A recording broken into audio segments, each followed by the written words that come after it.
최근에는 탄소 중립이나 플라스틱 등 다른 환경 이슈에 주목하는 동안에 음식물 쓰레기는 조용히 늘어나고 있는 현상입니다.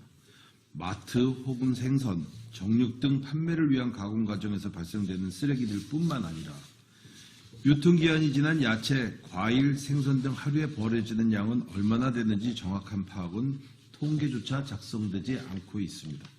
또한 버려지는 음식이 무방비로 쏟아지고 있으며 세계식량기구는 매년 전 세계에서 생산되는 9,400억 달러의 식품 중 30% 이상이 낭비되고 있다고 추정하고 있습니다. 대한민국의 음식물 쓰레기 발생량은 한 해 약 650만 톤으로 처리 비용으로는 약 25조 원가량이 사용되고 있습니다. 국가적인 낭비일 뿐만 아니라 음식 쓰레기는 기후위기와 직결된다고 말씀드릴 수 있겠습니다. 음식물 쓰레기를 일부 자원으로 재활용할 수 있는 시스템이 있다면 안 할 이유가 없겠죠.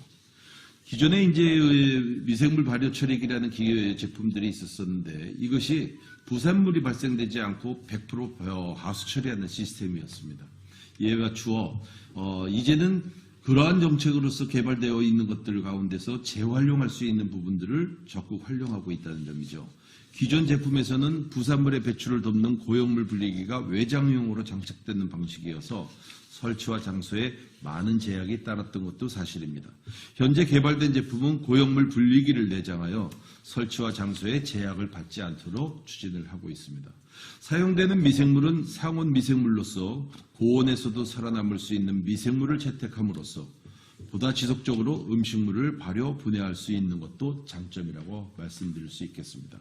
추후에는 소용량의 제품에도 투입량의 무게를 자동으로 측정하여 다량 배출 사업장에 통계 자료를 자동 수집할 수 있는 시스템을 개발, 운영할 예정입니다. 이상입니다. 좋은 질문 해주셨고요. 원안을 먼저 말씀을 드리자면 음식물 쓰레기의 처리 방법은 발생원에서 처리하는 것이 가장 효율적입니다. 네. 발생된 것도 문제가 되겠지만 그것을 후 처리를 하기 위해서 수집, 운반, 처리하는 과정에 약 7회에서 8차 정도의 공정이 들어가는데 추가적으로 또 탄소가 발생되는 것입니다. 곧 결론은 가정이 됐든 업소가 됐든 산업용품이 되었든 현장에서 발생된 것은 그 자리에서 처리만 할 수 있다고 한다면 발생되는 것의 약 7에서 80% 정도를 탄소를 갖다 줄일 수 있다는 것이겠죠. 해서 이것이 정책의 변환이라고 하기보다는 이미 정책은 그렇게 가지고 있으나 의식의 전환이 필요한 것 같아요. 주부들뿐만 아니라 음식을 관리하고 있는 모든 사람들 또는 그것을 제조하고 있는 공정들 여기에서는 이제는 만드는 것도 중요하지만 처리하는 것도 중요하다라고 하는 인식의 변화. 이것은 누군가 개인이 이루어서 개인이 앞장서 가지고 해서는 될 일은 아니라고 보여집니다. 그렇기 때문에 정부도 그렇으나 아니면은 뭐 전문가 단체들이라나 협회라든가 또는 특히나 환경단체들이 역할을 하고 있는 것 가운데서 이것은 작은 의식의 전환일 것에 불과해요. 많은 비용이 들어가는 것도 아니고 그러니 거기에 교육 시스템이라든가 이런 것이 만들어진다면은 발생되고 있는 음식물 처리를 할 수 있는 과정에서의 최소 20-30%는 당장이라도 가능하지 않겠느냐 이렇게 생각됩니다. 과거에 비하면 많이 좋아졌죠.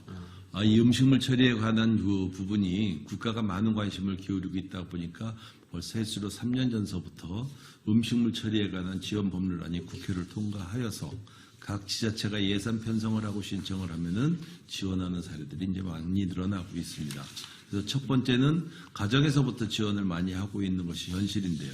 점진적으로 업소용이라든가 식당을 말씀드리는 거겠죠. 또는 산업 폐기물을 다루고 있는 공장에서들도 왕왕 지원이 되고 있는 사례들이 나오고 있습니다. 그래서 이제 이런 것들은 곧 음식물 쓰레기가 발생한 것을 처리하는 데 있어가지고 너무 많은 어려움이 당면과 과제로 떠오르고 있다가 보니까 지원을 통해서라도 양을 줄일 수밖에 없겠다.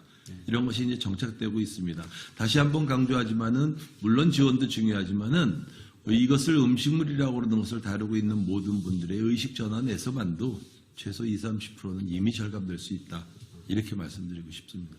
저희 업종 같은 경우는 저희 기술이 좋아졌다기보다도 국가의 위상이 이만큼 좋아졌구나라는 걸 느끼는 제가 이 업에 종사한 지는 이제 16년 차 됩니다.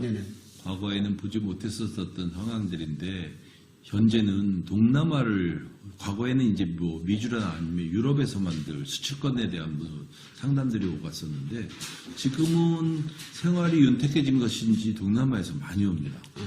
그래서 베트남을 비롯해가지고 필리핀이라든가 여타 동남아 쪽으로들 이제 중국은 뭐 들어오기 시작하니까 오래됐고요.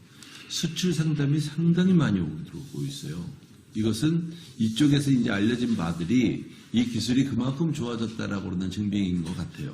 그래서 바이어들이 심지어는 공항에서 내려가지고서는 저희 회사로 직접 찾아오는 경우들도 왕왕 있을 정도거든요. 자, 수요가 있고 수출 요구가 있다가 보니까 기술에 대해서 연구 투자가 계속 이루어지고 있는 것은 사실이라고 볼 수 있습니다. ESG의 E를 갖다가 말씀하실 때 이제 기술이니까 이런 것에 중점을 두고서 기술 개발을 해야 된다는 것이 우리의 책임이다.